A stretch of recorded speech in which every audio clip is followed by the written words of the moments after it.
Hello, je reviens dans une nouvelle vidéo, un books haul spécial manga, puisqu'en effet j'ai été à la bibliothèque mardi, donc on est actuellement vendredi. J'ai fait l'acquisition de 3 mangas, donc je vais vous les présenter. Il s'agit de Switch Girl de Natsumi Eda ou Aida, on va l'appeler Natsumi, hein, parce que je peux écorcher son nom. Voilà, donc il s'agit de Nika en mode on ou off. Donc je sais pas si vous voyez bien. Là. Donc on et off. C'est pas terrible, hein, mais off on est d'accord, mais je crois qu'on est tout à peu près pareil. On n'a qu'à peut-être pas ce point-là. Tout abusé. Mais bon, bref. Donc Nika, qui est en mode on lorsqu'elle est à l'école. Je dirais même plutôt quotidiennement en fait, hein, vraiment. Vraiment quand elle est pas chez elle, quoi. Voilà. Chez elle, c'est le mode off, donc switch. Elle va rencontrer un garçon, et badaboum. Je vais pas vous dire quoi parce que, enfin, je vais pas vous spoiler. C'est juste ce qu'on en sait au niveau de la quatrième de couverture, donc je vais pas aller plus loin. C'est un roman, enfin c'est un roman. Ouh là là, non, je suis pas dedans là. C'est un manga, je dirais assez intéressant parce que voilà, on a envie de savoir un petit peu qu'est-ce qui se passe et puis surtout c'est le côté on-off moi qui m'a intrigué en fait. Je me suis dit, on est tout un petit peu pareil en général, on aime bien être toute pimpante quand on sort et par contre chez soi c'est un peu le mode déglingue. Voilà. Donc j'ai pas pris le volume 2 parce que je connaissais pas du tout et j'ai pas non plus été vraiment c'est vrai que je dis que c'était intéressant.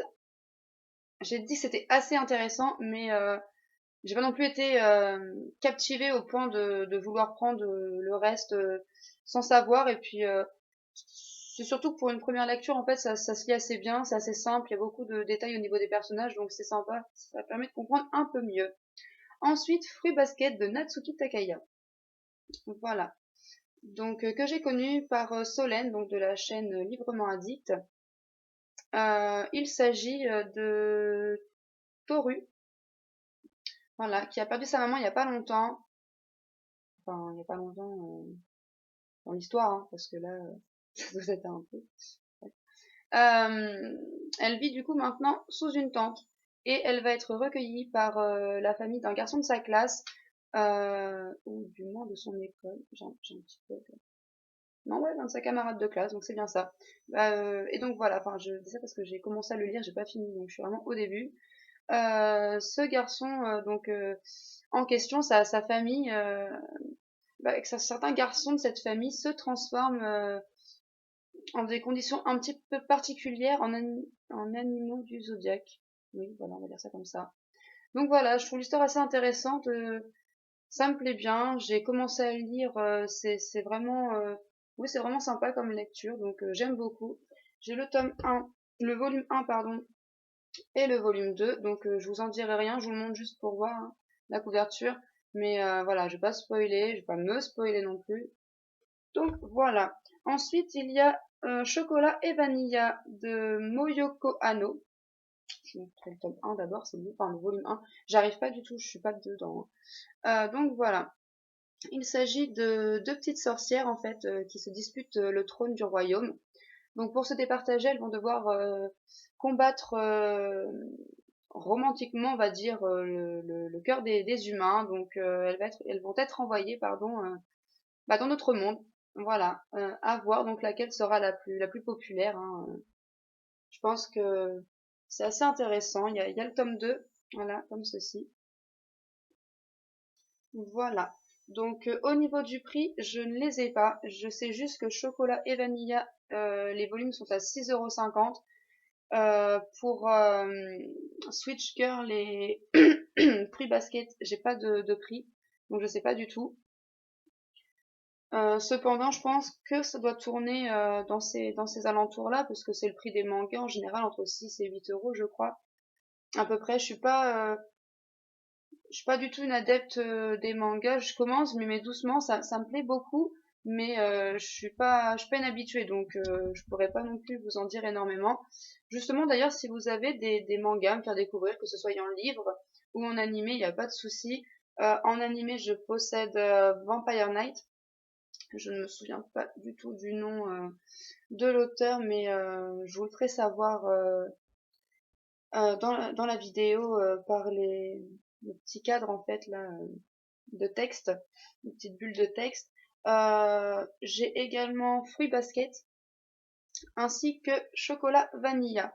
Donc voilà, Fruit Basket par contre c'est sous-titré en français et je suis pas super douée pour ça, donc je pense que c'est un petit peu difficile de me mettre dedans, mais bon, il n'y a rien d'impossible, hein, après tout ça se fait très bien, c'est même je crois plus souvent le cas que simplement en français, voilà. Sinon par rapport aux animés, j'adore la, la qualité au niveau du visuel, les dessins, je trouve ça vachement joli. Et puis le son, j'aime beaucoup l'intonation des voix, la façon dont ils parlent, vraiment, je trouve ça super joli, très mélodieux, j'adore.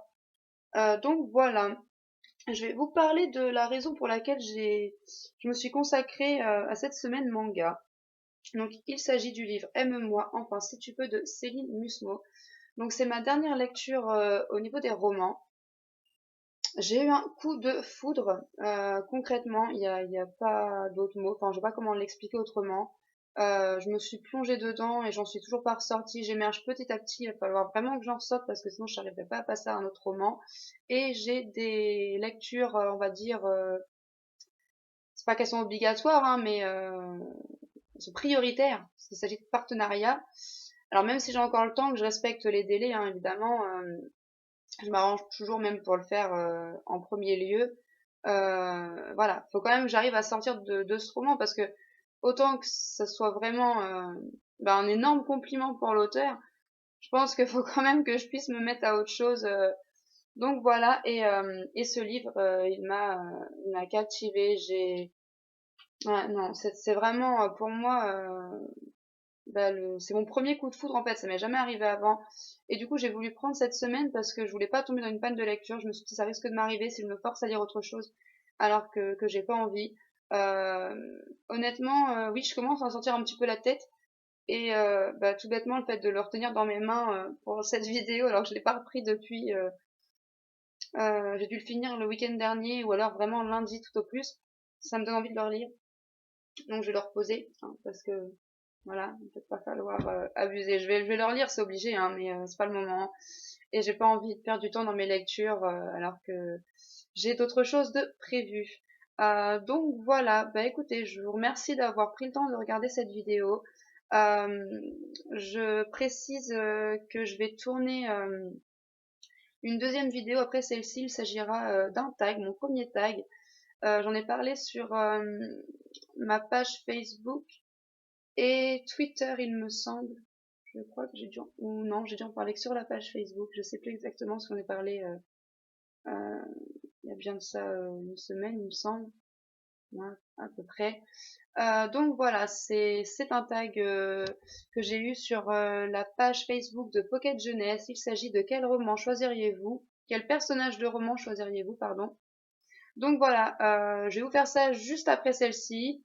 Je vous dis à très bientôt. Je vous fais des gros bisous. Ciao.